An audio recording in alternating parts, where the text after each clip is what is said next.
자, 이제 수요 성경 공부 시간입니다. 오늘은 창세기 1장부터 11장 구원 역사의 시작에 대해서 배우고 있는데 여섯 번째 시간이 되겠습니다. 기도하고 시작하겠습니다.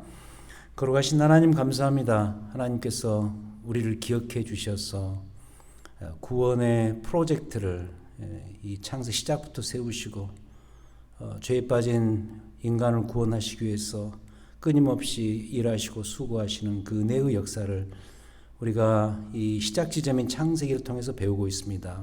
오늘 여섯 번째 공부 이 시간을 통해서 우리가 깨달을 것을 깨닫게 하시고 하나님 말씀에 귀한 은혜를 도전받을 수 있는 축복의 시간 되도록 인도하여 주시옵소서. 특별히 노아 홍수에 나타난 구원의 언약에 대해서 배웁니다. 우리의 지성을 밝혀주시고 마음을 준비시켜 주시어서 하나님 말씀 받게 하시고 거기에 드러난 하나님의 놀라우신 은혜의 역사를 깨닫고 도전받을 수 있는 충만한 시간 되도록 도우시옵소서. 예수 그리스도의 이름으로 기도드립니다. 아멘. 자, 화면에 나오는 것처럼 오늘은 노아 홍수 하나님의 구원 언약에 대해서 배우도록 하겠습니다. 이제 막바지에 왔는데 오늘 여섯 번째 시간 그리고 아마 다음 2주 후가 이 주제로 해서 마지막 공부 시간이 될 것 같습니다. 이 마지막 스포트를 잘 따라오시면 감사하겠습니다. 항상 하던 대로 지난주 배운 내용을 복습하자면 주제는 뭐였는가 기억나실 줄 압니다. 하나님의 심판으로서의 노아 홍수에 대해서 배웠습니다. 세 가지 주제를 배웠죠. 세 가지 핵심이 심판으로서의 노아 홍수를 배울 때 있어서 있었는데 그 첫 번째는 인간 죄악의 전면성이다. 그러니까 창세기 6장에 나오죠. 아담과 하와의 타락 이후로 특히 가인의 세대를 거치면서 인간 죄악이 이렇게 전면적으로 퍼져버린 그러한 상황. 그게 첫 번째 특징이었고 두 번째 이제 특징은 뭐냐면 그래서 하나님의 심판이 전면적으로 이루어져야 된다. 하나님 심판의 전면성을 그 가운데 하나님의 구원의 프로젝트로서 인물로는 노아고 그 다음에 그 사건으로는 노아가 지었던 그 방주 그가 그리고 그의 방주가 어떤 역할을 그 상황에서 차지했는가를 우리가 배웠습니다. 자, 오늘 공부 내용은 그럼 무엇인가? 주제는 이것입니다. 하나님의 구원 언약으로서의 홍수다. 지난주 2주 전에 이 내용으로 공부를 마칠 즈음에 그러니까 하나님의 심판으로서의 노아 홍수에 대한 이야기를 다 하고 마칠 즈음에 결론 부분에서 제가 이런 말씀을 드렸습니다. 노아 홍수는 하나님의 심판의 사건만은 아니다. 오히려 하나님의 장엄한 구원의 역사이기도 하다. 그래서 하나님은 그래서 노아를 선택하시고 그로 하여금 노아의 방주를 짓게 하셨다.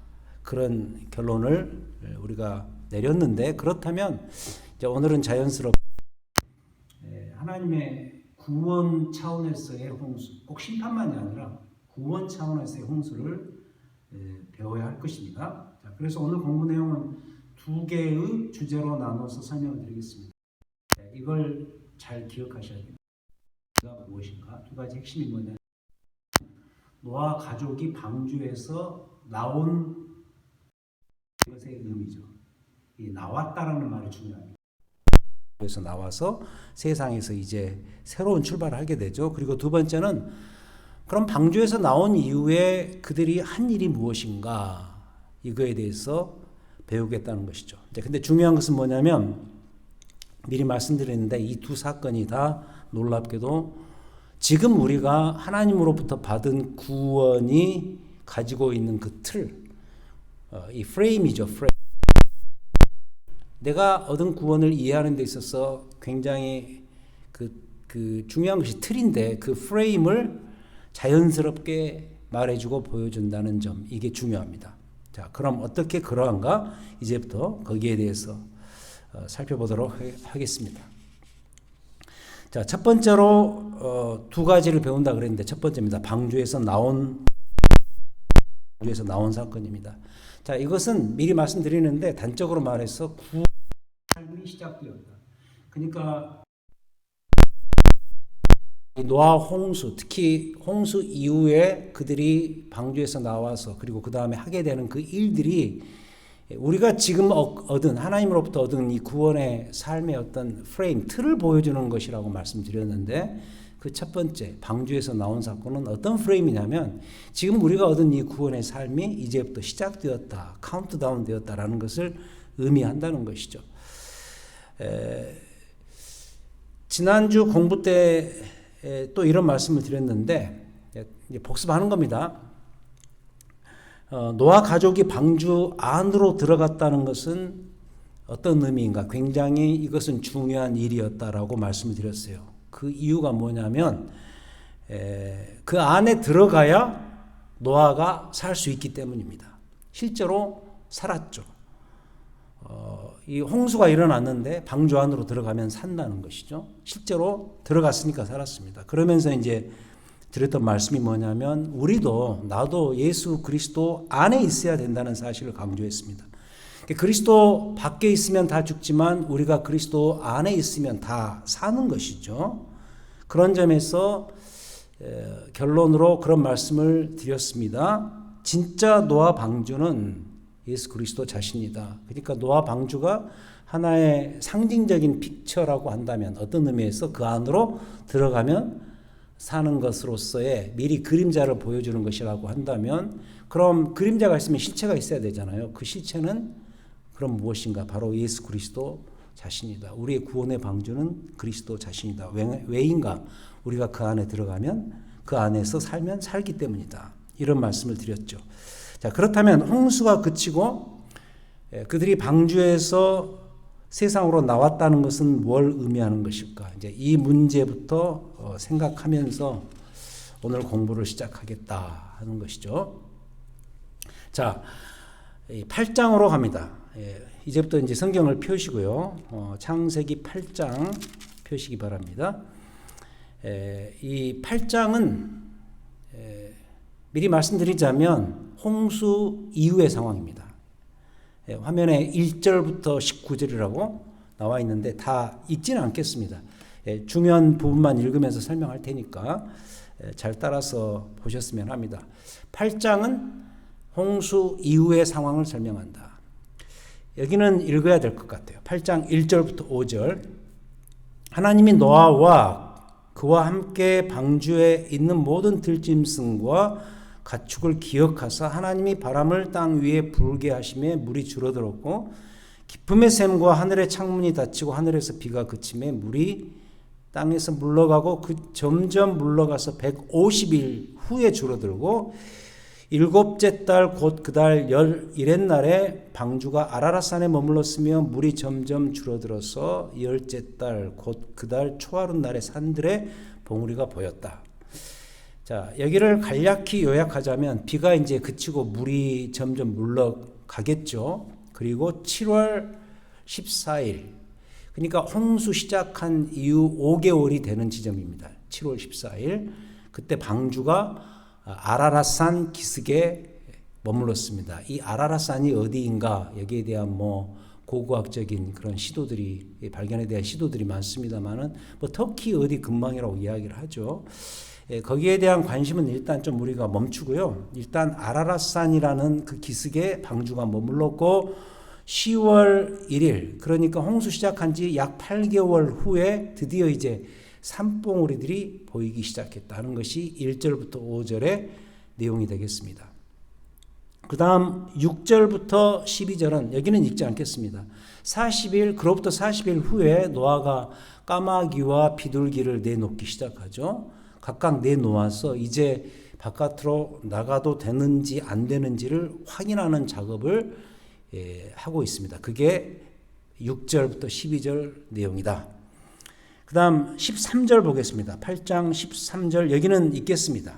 8장 13절 601년 첫째 달 이 날을 기억할 필요가 있겠죠. 곧 그 달 초하룻 날에 땅 위에서 물이 거치고 노아가 방주 뚜껑을 제치고 본즉 지면에 물이 거쳤더니 14절 둘째 달 21의 날에 땅이 이제 완전히 마른 거예요. 15절 그래서 하나님이 노아에게 말씀하십니다. 너는 내 아들과 내 아들들과 내 며느리들과 함께 방주에서 나오고 17절 너와 함께한 모든 혈육 있는 생물 곧 새와 가축과 땅에 기는 모든 것을 다 이끌어내라. 이것들이 땅에서 생육하고 땅에서 번성하리라 하시매 노아가 그 아들들과 그의 아내와 그 며느리들과 함께 나왔고 땅 위에 동물 곧 모든 짐승과 모든 기는 것과 모든 새도 그 종류대로 방주에서 나왔더라.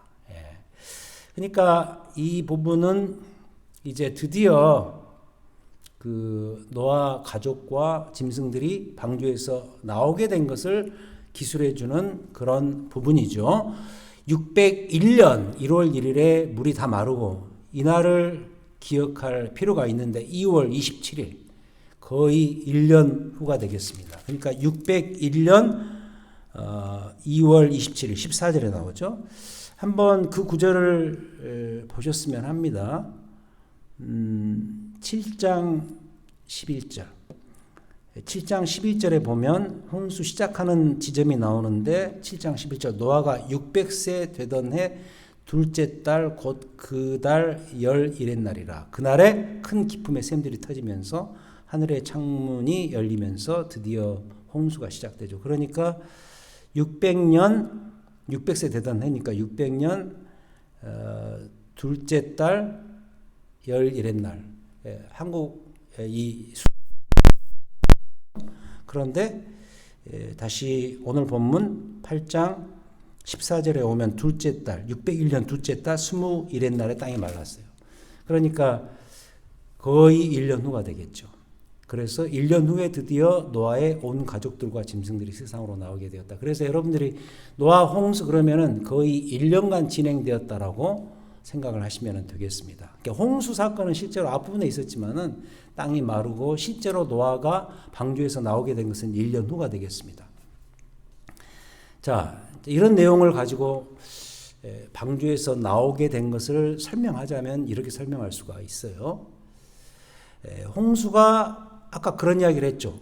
2주 전에 아까도 이야기했고 2주 전에 말씀드렸는데 홍수가 하나님의 전면적인 심판이다. 그러니까 인간 세상에 죄악이 전면적으로 퍼져버리니까 하나님께서 심판을 하실 때 전면적으로 그럼 심판을 해야 되겠다라고 말씀하셨죠. 그래서 그 홍수는 하나님의 전면적인 심판이었다. 이걸 말한다면 이걸 상징한다면 그럼 보세요. 홍수가 그쳤다는 건 역시도 전면적으로 하나님의 심판의 작업이 이제부터는 전면적으로 구원의 작업이 전환되고 있음을 의미하는 것이죠.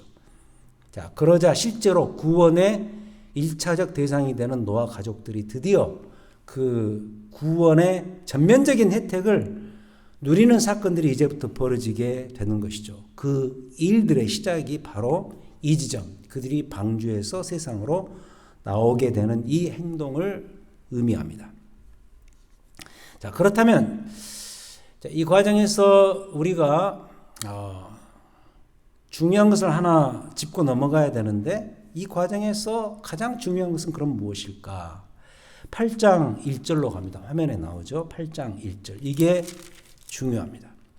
하나님이 노아와 그와 함께 방주에 있는 모든 들짐승과 가축을 기억하사 하나님이 바람을 보내셔서 땅 위에 불게 하시고 그로 인해서 물이 줄어들었다. 이 단어가 중요하다는 것이죠. 하나님이 노아를 기억하셨다. 기억하셨다. 그러니까 이 말씀을 드리고 싶은 거예요. 하나님의 이 기억하심이 노아를 향한 구원의 출발 지점, 개인적으로 또 전면적으로 구원의 출발 지점이 되었다는 사실. 히브리어로는 라라는 그런 동사인데 원뜻은 무슨 의미냐면 보다라는 의미입니다. 보다. 그러니까 하나님께서 노아를 지켜보고 계셨던 것이죠. 쭉 지켜보고 계셨다. 눈을 떼지 않으신 거죠. 이 구원을 하나님의 눈으로 설명하는 부분들이 꽤 있죠. 대표적으로 시편 150편의 그 시 가운데 그런 내용들이 많이 나오고 시편 1편은 그것을 분명히 말해주는 중요한 표현입니다. 하나님께서 의인을 복 있는 사람을 인정하신다. 그게 watch over. 하나님의 눈길을 두신다라는 의미가 있거든요. 그런 것처럼 노아를 꾸준히 지켜보시다. 라하 하나님이 기억하셨다. 근데 이제 이 동사가 굉장히 비슷하게 쓰인 곳이 또 하나 있는데 그게 바로 여러분 잘 아시는 이스라엘의 구원의 장정, 그리고 이 구원의 틀이 무엇인가를 제시해주는 아주 놀라운 사건이죠. 출애굽 사건의 시작 지점에서 이 단어가 나옵니다. 제가 이제 화면에 다 쓸 수가 없어서 오늘 성경 여러분들을 봐야 되니까 가지고 계시는 성경을 찾으셔야 되겠습니다. 출애굽기 2장을 보겠습니다. 출애굽기 2장. 바로 뒷 성경이니까 찾기가 쉽죠. 출애굽기 2장 23절입니다. 구약 성경 83쪽 출애굽기 2장 23절 제가 읽습니다. 여러 해 후에 애굽 왕은 죽었고 이스라엘 자손은 고된 노동으로 말미암아 탄식하며 부르짖으니 그 고된 노동으로 말미암아 부르짖는 소리가 하나님께 상달이 되었죠. 어떤 장면인지 아시겠죠? 24절. 자, 이 부분. 하나님이 그들의 고통 소리를 들으시고 하나님이 아브라함과 이삭과 야곱에게 세운 그의 언약을 기억하셨다. 그리고 25절 하나님이 이스라엘 자손을 돌보셨고 하나님이 또 나옵니다. 그들을 기억하셨더라. 똑같이 라합니다. 라. 그러니까 이 부분도 그렇습니다. 하나님의 이 기억하심이 이스라엘을 애굽에서 건지시겠다는 구원 역사의 출발 지점이다. 특히 이 라라는 단어 안에 하나님의 마음을 느낄 수가 있죠. 하나님의 마음. 구원의 대상이 되는 자녀들, 백성들에게 하셨던 그 약속을 지키시려는, 특히 여기서 보면은 그의 선조들이었던 아브라함과 이삭과 야곱에게 세운 그의 약속을 기억하셨다. 그러니까 하나님의 마음이죠. 하나님 그분의 그러한 마음을 표현하는 대표적인 단어가 뭐냐? 이 기억, 라이다. 자, 다시 노아 사건으로 와서 그렇다면 그래서 홍수가 그치고 노아 가족이 방주 바깥으로 나오게 된 이 사건은 하나님의 은혜의 기억에서 출발된 구원의 사건이 이제 드디어 본격적으로 시작되었다는 것을 뜻하는 것이죠.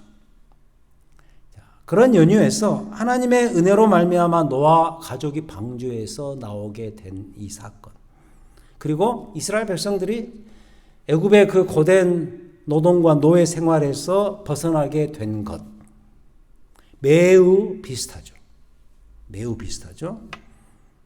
이 구원이라는 게 건짐을 받는다라는 그런 의미가 있다면 노아 가족이 방주에서 나와서 세상으로 나와서 건짐을 받고 그 다음에 이 출애굽의 노예 생활에서 건짐을 받는 이 모든 사건들이 이제부터 하나님의 기억하심으로 인해서 출발된 이 구원의 역사가 드디어 출발선상에 서 있는 것이다. 이것을 말해주는 것이죠.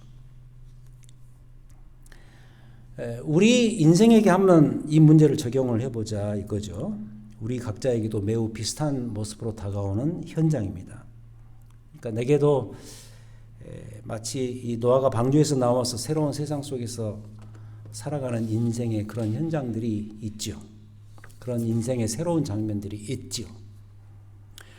또 출애굽에 비추어 본다면 내게도 역시 애굽의 그 노예 생활에서 벗어나서 하나님께서 베푸시는 새로운 삶의 세계, 가나안 땅이죠. 결국은 그 땅을 향해서 가는 길이 우리에게 예비되어 있는 것이죠.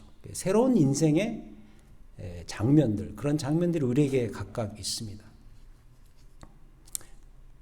그걸 우리가 추억할 필요가 있죠. 잊을 수 없는 인생의 명장면들이 있습니다. 저는 그것을 제 개인의 인생에서 이렇게 돌아본다면 그 순간을 저는 하나님의 침입이라고 종종 표현을 합니다. Invasion of God이죠. 하나님이 제 인생에 침입하셔서 제 인생에 태클을 걸어오기 시작했고, 그래서 내 인생이 과거 인생이 아닌 이제 새로운 인생으로 재편되는 그런 역사적인 장면들이 있었습니다. 이제 그런 것들을 제가 쓴 책에서도 야곱과 비교해서 썼습니다만은 참 어렵고 힘든 그때 하나님의 은혜로 제게 다가와 주셔서 다시 말해서 침입하셔서 제 인생을 장악하시고 새롭게 해체해서 새로운 방향으로 편성해 버리시는 그런 역사적인 장면들이 제게도 있었습니다. 뭐 저만이겠어요? 뭐 성경 보면은 사실 성경에 나오는 중요한 인물들이 다 그런 경험들이 있었죠. 뭐 대표적으로 아브라함이 그랬고, 요새 우리가 배우고 있죠. 아브라함이 그랬고, 뭐 야곱은 말할 필요가 없고, 베델에서 하나님께서 그에게 인생의 태클을 걸어오시면서 그를 만나 주시고, 그 사기꾼 인생을 하나님의 새로운 인생으로 바꿔주시고요. 그 다음 요셉, 그 어려운 가운데서도 하나님께서 드라마를 펼치시면서 요셉을 통해서 많은 생명을 구원하시는 역사가 있었죠. 이사야 6장, 성전에서 하나님을 대면하면서 그 어렵고 힘든 그 시대가 이제 출발되는 그 지점에서 하나님의 비전을 보았던 이사야, 그리고 신약으로 오면 말할 필요가 없죠. 사도 바울, 다메섹 도상에서 그리스도께서, 부활하신 그리스도께서 그에게 태클을 걸어오시면서 그를 정면으로 치시고 새로운 인생으로 바꿔주시죠. 우리 각자에게도 그런 일들이 있죠. 또 여러분 자신에게도 그런 게 있을 줄 압니다. 이때부터 나의 인생에 새로운 반전이 생기는 거죠. 새로운 전환점이 생기는 것이죠. 근데 이제 말씀드리고 싶은 것은 뭐냐면 이 모든 일들의 출발점이 어디냐라는 거예요. 그게 다시 갑니다. 8장 1절일 수밖에 없는 거죠. 하나님이 노아와 그와 함께 방주에 있는 모든 들짐승과 가축을 기억하사, 이 기억이, 하나님의 기억이 출발 지점이다. 심판이었던 홍수가 구원의 약속으로 발전하게 되는 그 결정적 지점이 어딘가, 바로 하나님의 이 노아를 향한, 그리고 이스라엘 백성들을 향한, 그리고 이 성경에 나오는 수많은 그 스토리의 주인공들을 향한, 그리고 지금까지 내 인생을 향한, 여러분들의 인생을 향한 하나님의 은혜의 기억에서 출발된 것이다 라는 것을 말씀드리고 싶은 겁니다. 자, 이것을 신약 성경에서는 뭐라고 말하는가? 대표적으로 이런 구절들을 픽업할 수가 있겠습니다.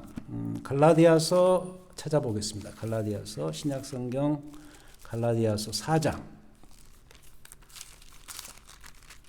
갈라디아서 4장 4절부터 7절, 신약 성경 306쪽입니다. 혹시 스피드를 못 따라오시면은요, 제가 그냥 읽어드리는 거 잘 들으시면 됩니다. 갈라디아서 4장 4절부터 7절. 때가 참에 하나님이 그 아들을 보내사 여자에게서 나게 하시고 율법 아래에 나게 하신 것은 율법 아래에 있는 자들을 속량하시고 우리로 아들의 명분을 얻게 하려 하심이라. 너희가 아들임으로 하나님이 그 아들의 영을 우리 마음 가운데 보내사 아빠 아버지라 부르게 하셨느니라. 그러므로 내가 이후로는 종이 아니요 아들이니 아들이면 하나님으로 말미암아 유업을 받을 자니라. 그러니까 그 우리가 하나님께서 우리를 향하신 그 구원을, 특히 이 양자 삼음, 아들 삼음, 이 문제를 가지고 설명하는 대목인데, 역사의 결정적인 시점에, 때가 참에 그 시점에 자신의 아들 그리스도를 보내셔서 우리를 자녀 삼으신 것을 이렇게 묘사하고 있는 것이죠. 역사의 결정적 시점에 아들을 보내셔서 그 아들로 하여금 십자가에 죽게 하시고 부활하게 하셔서 그 하나님께서 원래 펼치시고자 하셨던 그 구원의 프로젝트를 거기서 완성하셨는데, 다시 말씀드리지만 그게 어디에서 출발된 것인가? 이 갈라디아 4장에서도 느낄 수 있는 그런 개념이지만 다시 창세기 8장 1절로 와서 보자면 하나님의 은혜의 기억에서 출발된 것이다 라는 것을 말씀드립니다. 요한복음 3장 3절로 갑니다. 요한복음 3장 3절. 자, 요한복음 3장 3절부터 5절에 보시면 니고데모가 그리스도를 만나는 그 순간이죠. 우리가 잘 알고 있는 유명한 구절 3장 3절 145쪽입니다. 신약성경. 예수께서 대답하여 이르시되 진실로 진실로 내게 이르노니 사람이 거듭나지 아니하면 하나님의 나라를 볼 수 없느니라. 니고데모가 이르되 사람이 늙으면 어떻게 날 수 있사옵나이까? 두 번째 모태에 들어갔다가 날 수 있사옵나이까? 예수께서 대답하시되 진실로 진실로 내게 이르노니 사람이 물과 성령으로 나지 아니하면 하나님의 나라에 들어갈 수 없느니라. 굉장히 신비적인 사건이죠. 우리 결정과 우리의 의사에 따른 그런 것이 아닌 우리가 거듭나서 하나님의 나라를 본다라는 것은 구원받는다라는 말의 다른 표현인데 우리가 구원을 얻는 것은 우리의 능력이 아닌 하나님의 은혜의 사건이다. 물과 성령으로 거듭난다라는 것은 하나님의 그 은혜의 역사하심이 있다는 그런 의미인데 다시 돌아가서 이런 인생의 중대한 전환점이 생기는 그 순간마저도 우리의 의지가 아니라 하나님의 은혜의 기억에서 출발된 사건이다. 그 은혜를 부여받은 자가 누구냐면 그리스도를 믿는 그리스도인들인 것이죠. 하나님의 자녀요, 하나님의 백성인 것이죠. 다 뭘 말하는가? 말씀드리고 싶은 것은 이거예요. 하나님의 기억으로 출발된 새로운 인생의 사건들이 우리의 도처에 깔려 있는 거예요. 그 주인공들이 바로 내 자신이고 여러분들인 것이죠. 그래서 방주에서 나와서 새로운 세상으로 살아가게 될 새로운 인생들에 대한 이야기. 물론 그 중에 한 사람이 남이 아닌 내 자신이고 바로 여러분들 자신인 거죠. 그래서 첫 번째 포인트를 이제 여기서 마감하는데 첫 번째 포인트가 노아 가족이 방주에서 홍수가 다 마치고 나오게 된 그 사건은 뭘 의미하는가? 드디어 반전의 인생, 새로운 인생의 출발 지점에 서 있다라는 것을 의미하는 것이다. 이제부터 새로운 인생이 시작되는 거예요. 근데 중요한 포인트, 거기에 추가로 꼭 기억해야 될 사실은 뭔가? 8장에 있죠. 그 노아 방주에서 노아가 나와서 새로운 인생의 출발을 하게 된 것. 우리로 말하면 우리가 하나님의 참 이 은혜의 기적적인 사건으로 말미암아 그리스도인 되어서 새로운 인생의 출발을 하게 된 것. 그것을 이렇게 펼쳐질 수 있도록 하게 된 그 첫 번째 출발 지점이 뭐냐? 8장 1절을 기억하시라. 하나님의 은혜의 기억, 이 라에서 출발된 사건이다라는 것을 말씀드립니다. 자, 두 번째 주제로 넘어갑니다. 그럼 두 번째 주제가 뭐라 그랬죠? 방주에서 나와서 그들이 하게 된 일들. 상당히 구체적으로 되는데 그것은 뭘 의미하는가? 이렇게 말씀드릴 수 있습니다. 이제 구원의 삶을 시작하게 되었으면 이제 실제적인 여정을 가야 되잖아요. 그 실제적 여정이 뭔가를 말해주죠. 구원받은 노아가 방주에서 나와서 이제부터 하게 될 일들이 구체적으로 무엇인가? 그러니까 여기에 초점을 맞추다 보면 우리는 이 지점에서도 구원받은 신자로서 이제부터 해야 될 일이 무엇인가를 함께 찾아볼 수 있다는 얘기죠. 우리 삶에서도 그렇지 않습니까? 오케이, 이제 예수를 믿게 되었어요. 그래서 거듭남을 체험했어요. 그럼 이제부터 그리스도인으로서 무엇을 할 것인가? 이 질문을 하잖아요. 그것에 대한 틀을 보여주는 것이 노아가 방주에서 나와서 하게 된 일들이다. 근데 그게 이 본문상으로 볼 때 구체적으로 어떤 일이었는가?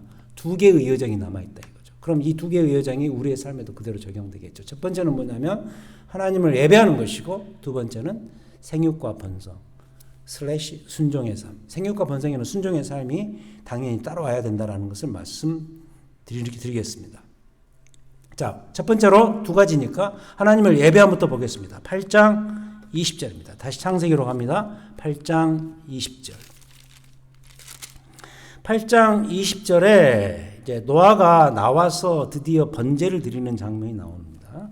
20절. 노아가 여호와께 제단을 쌓고 모든 정결한 짐승과 모든 정결한 새 중에서 제물을 취하여 번제로 제단을 드렸더니 여호와께서 그 향기를 받으시고 그 중심에 이르시되 내가 다시는 사람으로 말미암아 땅을 저주하지 아니하리니 이는 사람의 마음이 계획하는 바가 어려서부터 악함이라 내가 전에 행한 것 같이 모든 생물을 다시 멸하지 아니하리니 땅이 있을 동안에 심음과 거듭과 추위와 더위와 여름과 겨울과 낮과 밤이 쉬지 아니하리라. 그래서 이 부분을 큰 그림으로 본다면 여기에 노아의 예배는 구원받은, 다시 말해서 방주에서 나온 자의 삶의 가장 1차적 자세가 무엇인가? 그것은 마땅히 예배가 되어야 함을 보여준다는 것이죠.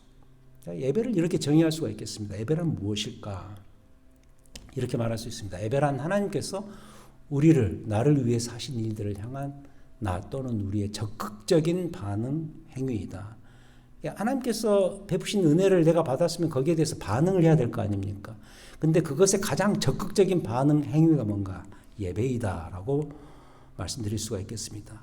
그럼 봐야죠. 그럼 노아에게 하나님께서 해주신 일이 뭔가? 그건 당연히 홍수 심판에서 건져주신 구원 아니겠어요? 뭐 말할 필요가 없죠.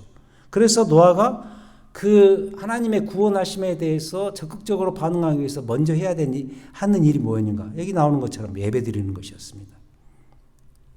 그렇다면 이건 우리에게도 마찬가지죠. 하나님을 예배해야죠. 왜인가? 하나님께서 우리에게 하신 일들을 보면은 우리가 예배를 드리지 아니할 수가 없는 거죠.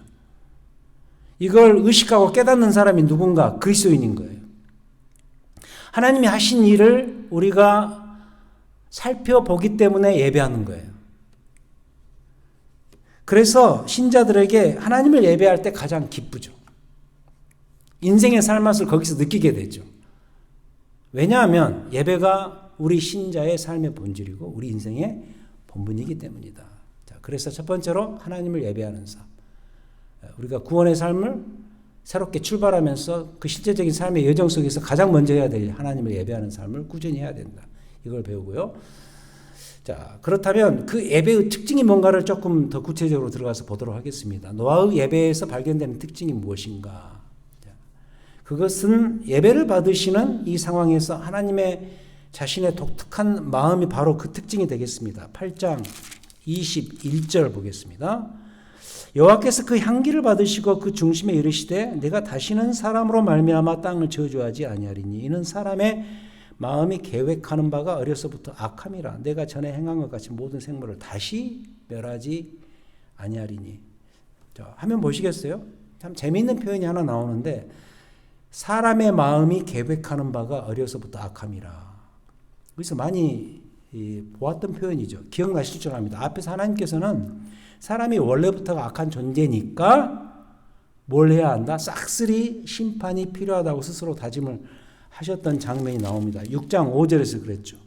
6장 5절 여호와께서 사람의 죄악이 세상에 가득함과 그의 마음으로 생각하는 모든 계획이 항상 악할 뿐임을 보시고 근심하시면서 이제 심판하시겠다라고 작정을 하셨었죠. 그런데 여기서는 웬일이죠? 사람이 원래부터 악하니까 다시는 그들에게 저주와 심판을 내리시지 않겠다? 그렇다면 이런 생각의 전환이 하나님께 굉장히 독특하다고 보여지지 않습니까?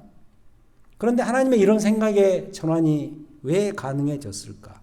같은 문맥에서 그 이유가 발견되는데 이게 저는 중요하다고 봐요. 그게 바로 20절에 나오는 번제의 제단과 21절에 나오는 향기 때문입니다. 21절에서 여호와께서 그 향기를 받으시고 번제를 드리니까 하나님께서 향기를 받으셨다라는 표현이 나오고 21절에서는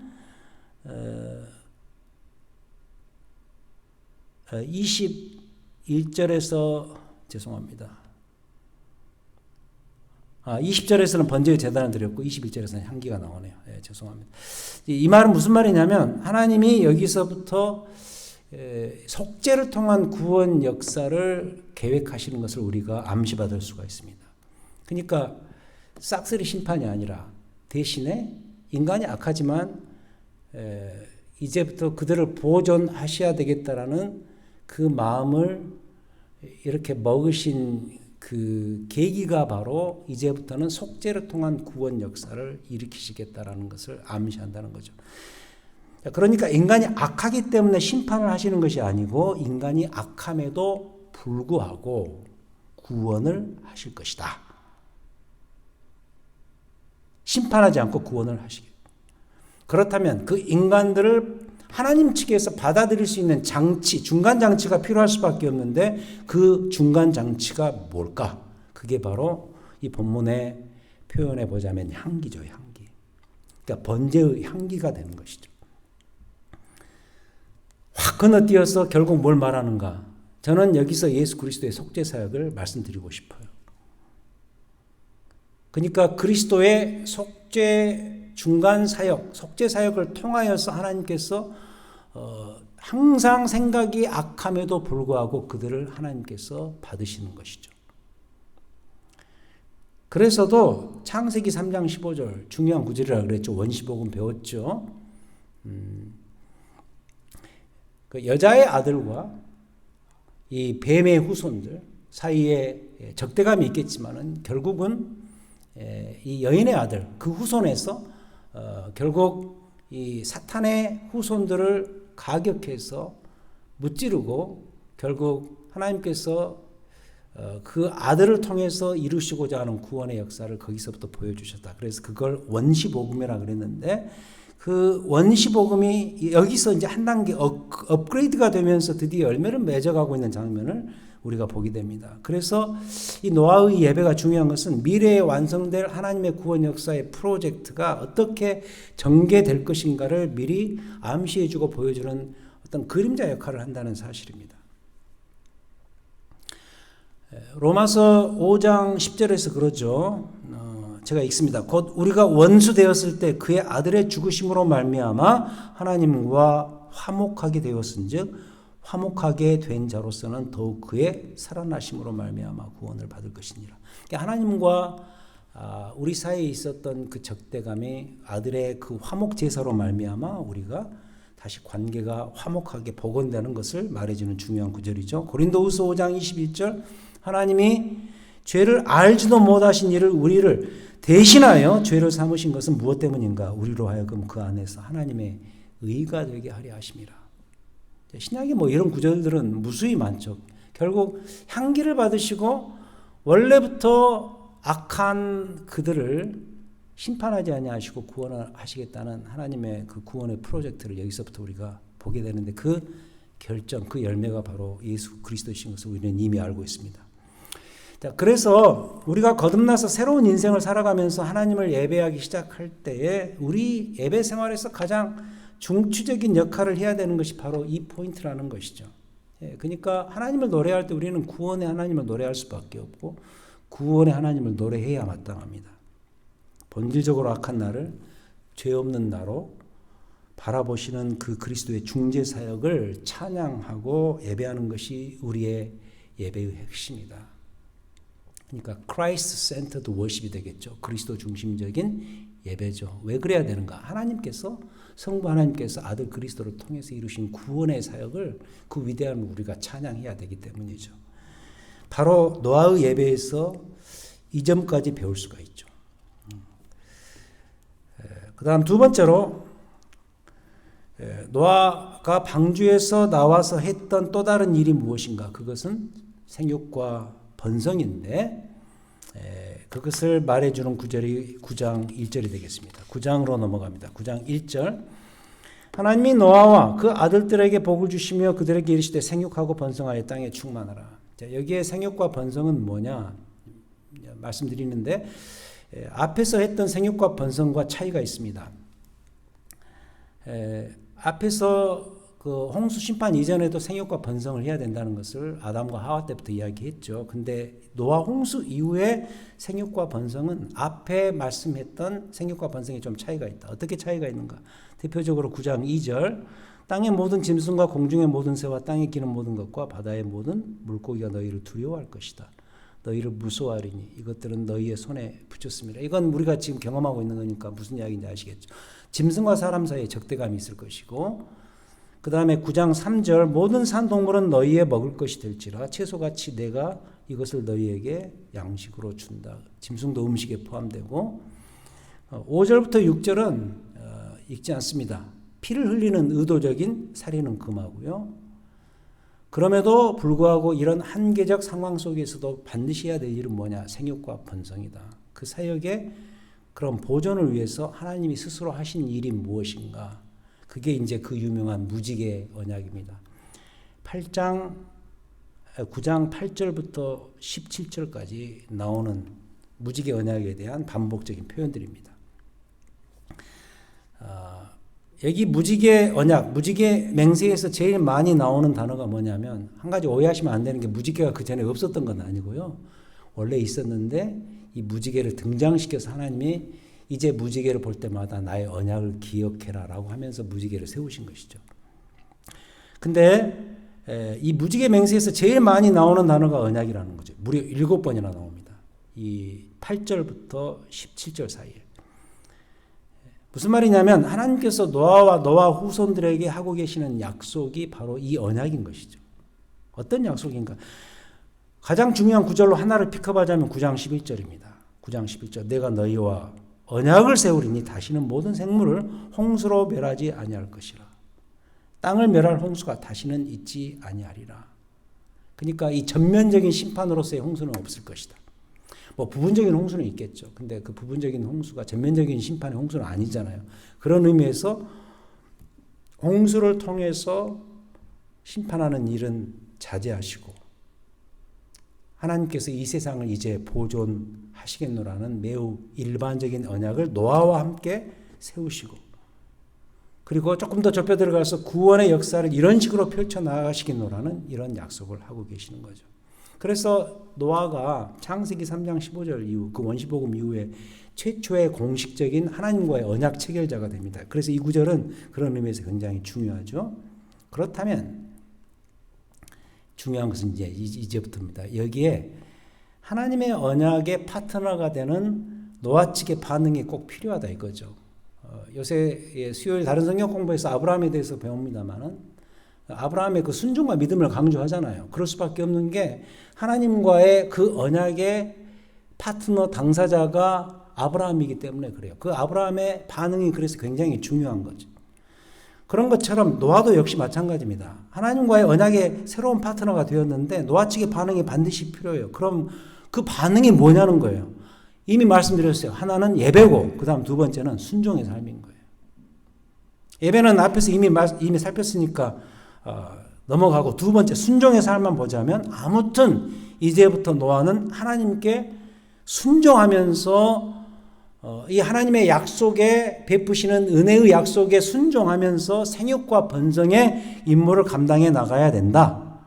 특별히 하나님이 책임지고 멸하시지 않겠다는 약속까지 해주셨으면 이제 노아 편에서도 이에 감사하는 응답으로서 삶을 살아가야 하는데 그게 바로 넘버원 예배고 두 번째는 실제적인 순종의 삶인 거예요.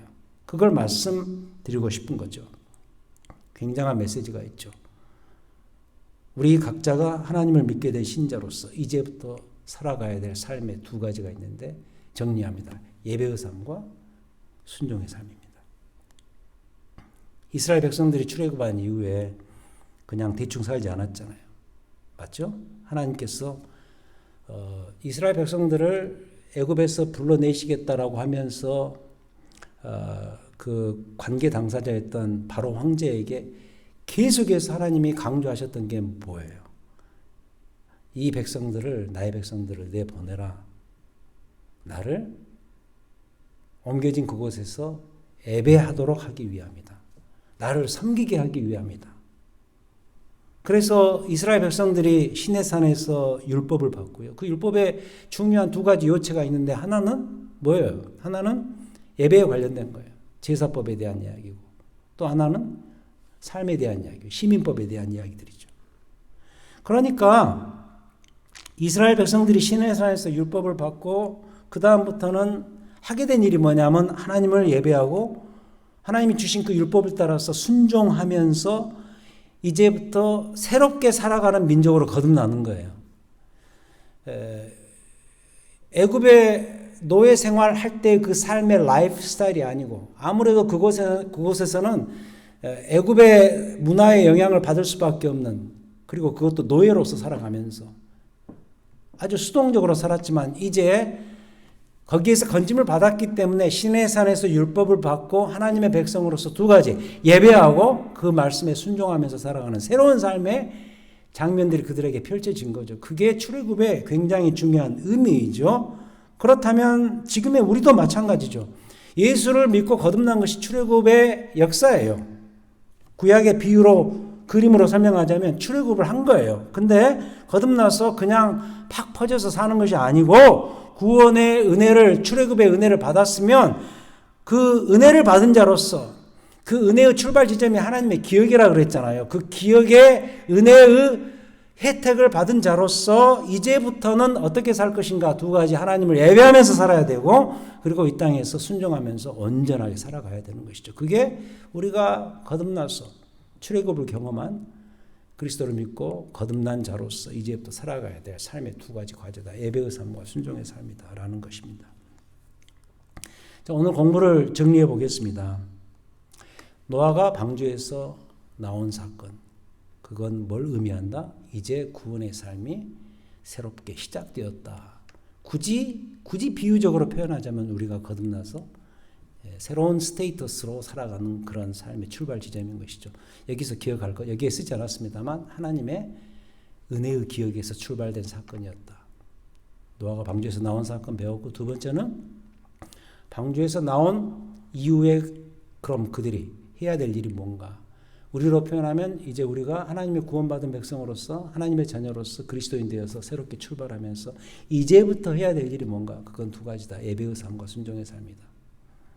온전한 생육과 번성을 위해서 우리가 그렇게 살아가야 된다. 이 두 가지 배웠습니다. 꼭 기억하시기 바라요. 자, 그럼 다음 공부는 뭔가? 예고편을 또 말씀드려야 되겠죠? 자, 노아의 족보, 바벨탑, 공동체, 아브라함의 등장, 이 순서로 공부를 하고 아마 전반기 성경 공부를 마치게 될 것 같습니다. 오늘은 그 부분을 읽지 않았습니다만 사실 노아의 족보가 이제 그 다음부터 시작되죠. 9장 18절부터 남은 부분, 그리고 10장에서 노아 아들들의 족보가 쭉 나와요. 아주 그 지루한 장면인데 중요하다 그랬죠. 족보가 나오면 정신을 차리라 그랬죠.